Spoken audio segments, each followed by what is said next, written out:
Hello বন্ধুরা, movie review চ্যানেলে সবাইকে স্বাগতম। আজ আমি তোমাদের কাছে এক্সপ্লেন করব 2011 সালে মুক্তিপ্রাপ্ত romantic movie friends with benefits. যে মুভিতে তোমরা একটি ছেলে ও একটি মেয়েকে দেখতে পাবে যারা কিনা শুধুমাত্র বন্ধু হয়েই থাকতে চায়, তবে তাদের মাঝে সেই সব কিছুই হয় যা কিনা একটি কাপলের মাঝে অর্থাৎ স্বামী স্ত্রীর মধ্যে হয়ে থাকে। তারা সে সব কিছুই করবে বলে কথা দেয়, তবে কখনো তারা নিজেদের মধ্যে রিলেশনে জড়াবে না। তবে সবশেষ তাদের এমন সম্পর্কের পরিণতি কি হয় তাই দেখানো হয়েছে এই সিনেমাটিতে। তো মুভির শুরুতে আমরা ডিলেন নামে একজন ছেলেকে দেখতে পাই যে তার অফিসে কাজ করছিল, আর তখনই তার গার্লফ্রেন্ড তাকে কল দিয়ে তার সাথে দেখা করার জন্য বলে। অন্যদিকে আমরা এই সিনেমার মেইন ক্যারেক্টার জেমিকে দেখতে পাই। সেও তার বয়ফ্রেন্ডের সাথে ফোনে কথা বলছিল, আর জেমিও তার বয়ফ্রেন্ডের সাথে মিট করতে অপেক্ষা করছিল। ডিলেন লস অ্যাঞ্জেলেসে থাকে আর জেমি থাকে নিউ ইয়র্কে। তারপর আমরা দেখতে পাই জেমির বয়ফ্রেন্ড জেমির কাছ থেকে ব্রেকআপ করে নেয়, আর অন্যদিকে ডিলেনের গার্লফ্রেন্ডও তার সাথে ব্রেকআপ করে। আর এই ব্রেকআপের পর জেমি ও ডিলেন ডিসাইড করে তারা আর কখনোই রিলেশনে জড়াবে না। জেমি একটি কোম্পানিতে এইচআর পদে কাজ করে, আর তার কাজটা হচ্ছে মানুষকে চাকরিতে জয়েন্ট করানো। এই জন্য জেমি তখন ডিলেনকে ইন্টারভিউ দেবার জন্য নিউ ইয়র্কে আসতে বলে। আসলে জেমি ডিলেনকে 6 মাস যাবৎ ফলো করছিল, কেননা ডিলেন তার কাজ অনেক গুরুত্ব নিয়ে করত।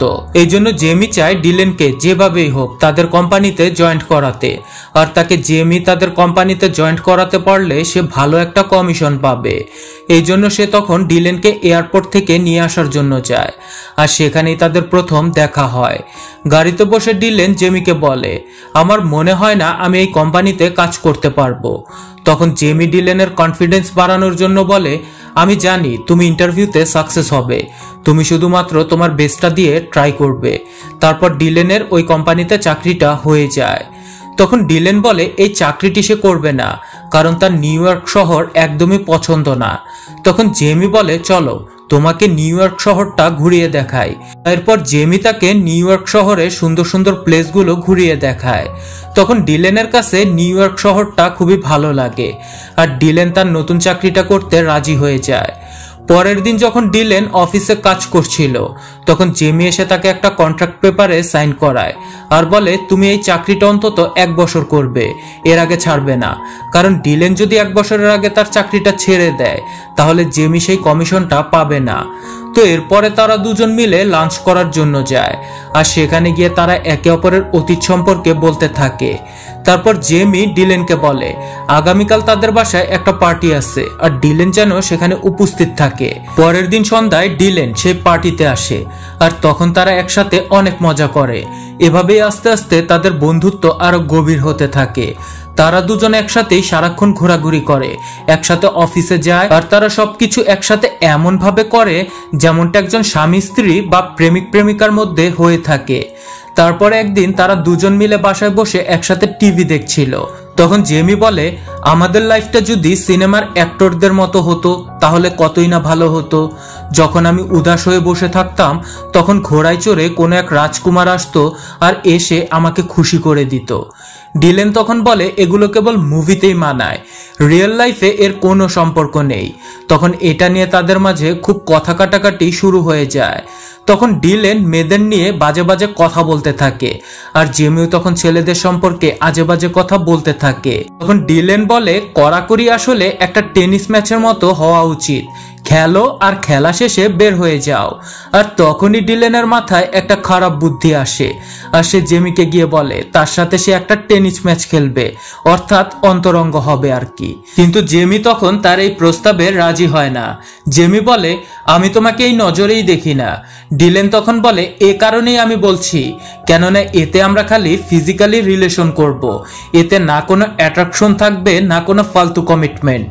রিলেশনের এ সকল ঝামেলা থেকে আমরা বেঁচে থাকতে পারবো।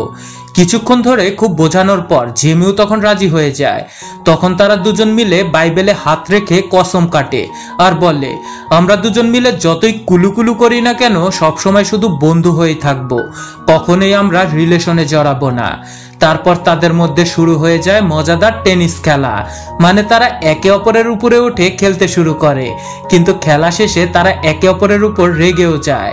হয়তো খেলাধুলার সময় তাদের মধ্যে কোনো সমস্যা হয়েছিল, তাই তারা দুজন একজন অন্যজনের সাথে কথা বলে না।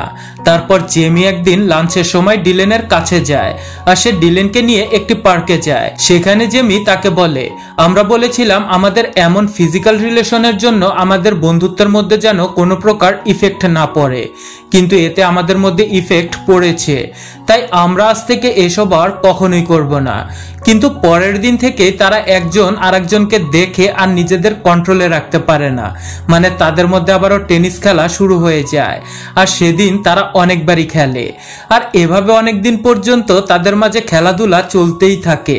তারপর একদিন জেমি বলে, আমার মনে হচ্ছে আমার একজন বয়ফ্রেন্ড বানানো উচিত, এজন্য এখন থেকে এসব টেনিস খেলা আমাদের বন্ধ করতে হবে।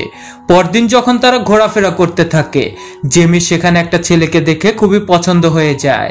তারপর জেমি সেই ছেলেটার কাছে গিয়ে কথা বলতে থাকে এবং নিজের ট্যালেন্ট ব্যবহার করে ছেলেটির নাম্বার নিয়ে চলে আসে, আর ওই ছেলেটি ছিল একজন ডক্টর।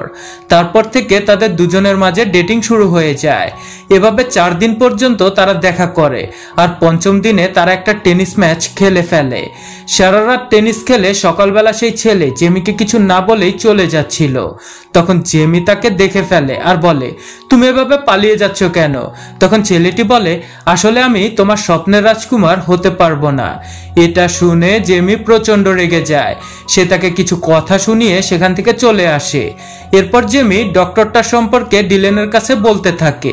তখন ডিলেন বলে, ডক্টরটা প্রো লেভেলের টেনিস প্লেয়ার ছিল, তাই হয়তো টেনিস খেলার পরে সে পালিয়ে গেছে।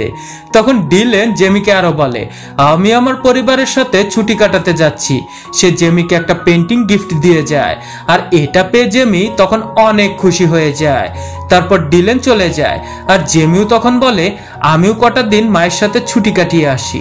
এরপর জেমি তার মায়ের কাছে চলে আসে, কিন্তু সে বাসায় এসে দেখে তার মা তাকে চিঠি লিখে চলে গেছে অন্য কারোর সাথে।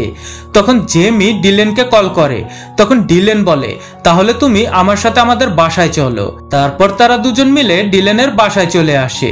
সেখানে পৌঁছানোর পর ডিলেনের সাথে জেমিকে দেখে ডিলেনের বাবা মা অনেক খুশি হয়। তখন সেখানে ডিলেন আর জেমি অনেক মজামাস্তি করে। পরের সিনে আমরা দেখি ডিলেনের বোন আর জেমি কথা বলছে। তখন ডিলেনের বোন জেমিকে ডিলেনের ছোটবেলার ফটোগুলো দেখায়। তারপর আমরা দেখি রাতে ডিলেন লুকিয়ে লুকিয়ে জেমির রুমে চলে আসে টেনিস খেলার জন্য। তখন জেমি বলে, আমরা কিন্তু বলেছিলাম আর কখনোই আমরা টেনিস খেলবো না।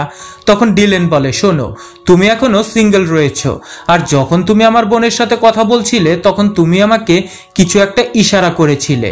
আমি তো ভেবেছিলাম তুমি টেনিস খেলার জন্যই ইশারা করেছিলে, তাই আমি খেলতে চলে এলাম। তো এরপর তারা দুজন একসাথে বসে কথা বলে, কিন্তু কিছুক্ষণ পর জেমিরও মন চায় টেনিস খেলার জন্য।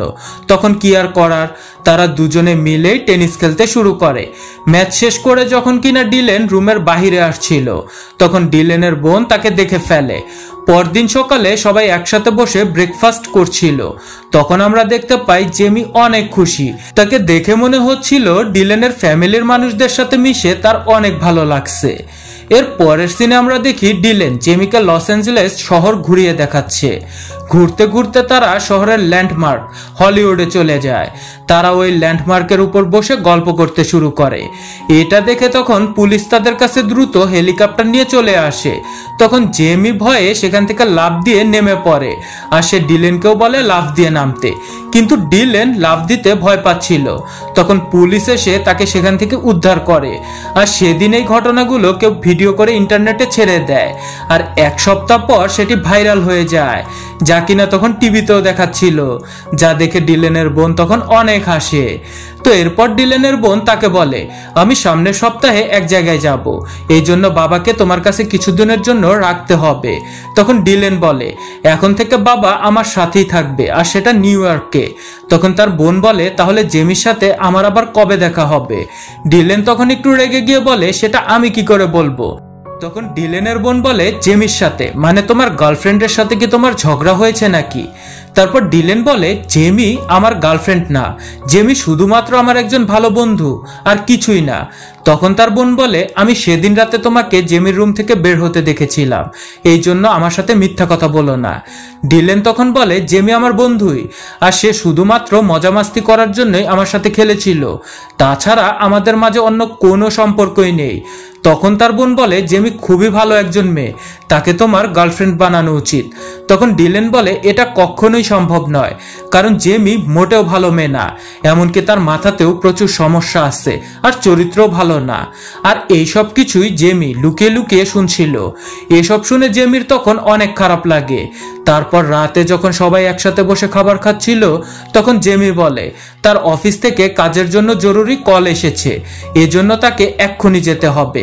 আসলে ডিলেনের সেই কথাগুলো জেমির মনে আঘাত করেছিল, আর এসব কিছু শুনে সে অনেক কষ্ট পেয়েছে, তাই সে এখান থেকে চলে যেতে চাইছে। তখন সবাই তাকে থেকে যাওয়ার কথা বলে, কিন্তু জেমি কারো কথাই শোনে না, সে চলেই যায়।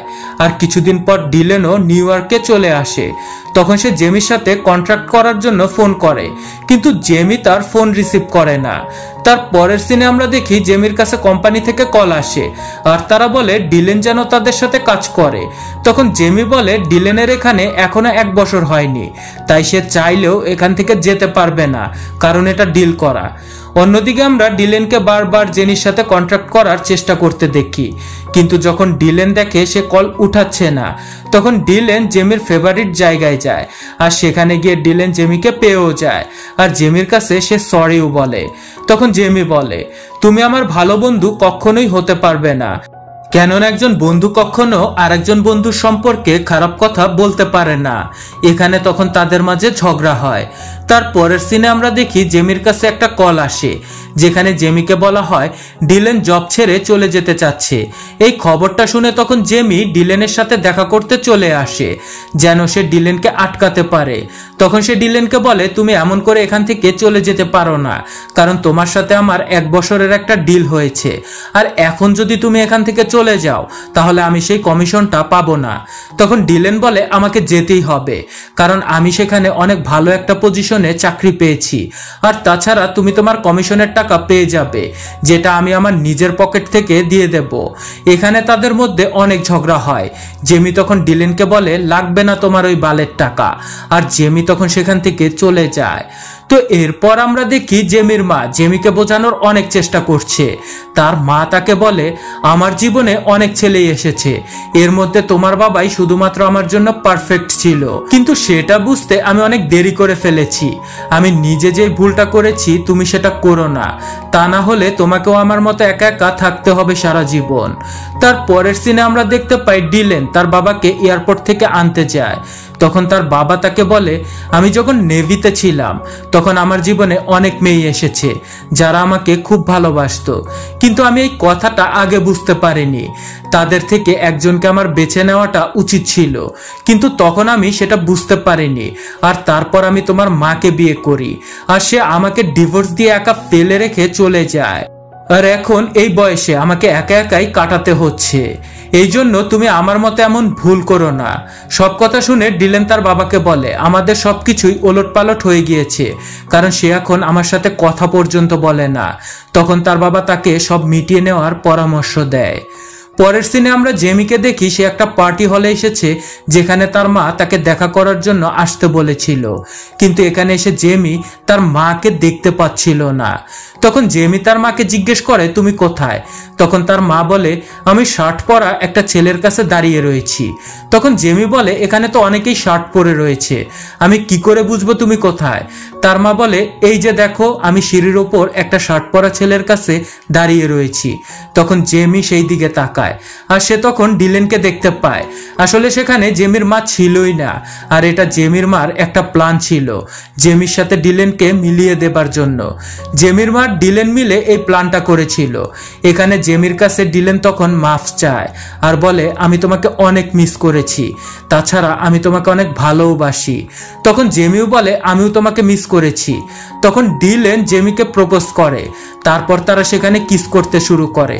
তখন ডিলেন সেখানে ডান্স করতে থাকা সকলকে বলে তোমরা এখন এখান থেকে চলে যেতে পারো। আসলে এখানে যারা ডান্স করছিল তারাও সবাই তাদের প্ল্যানেরই অংশ ছিল, কারণ ডিলেন জেমিকে ফিল্মি স্টাইলে প্রপোজ করতে চেয়েছিল, যেটা সে করে। আর এখানে এই মুভিটা শেষ হয়ে যায়। বন্ধুরা, সিনেমাটা দেখে শেক্সপিয়ারের সেই উক্তিটি মনে পড়ে যায়, যেখানে সে বলেছিল একটি ছেলে কখনো একটি মেয়ের শুধুমাত্র বন্ধু হতেই পারে না, কারণ এখানে আবেগ আছে, দৈহিক আকাঙ্ক্ষা আছে, আর তারা কখনো না কখনো তাই টেনিস ম্যাচ খেলবেই।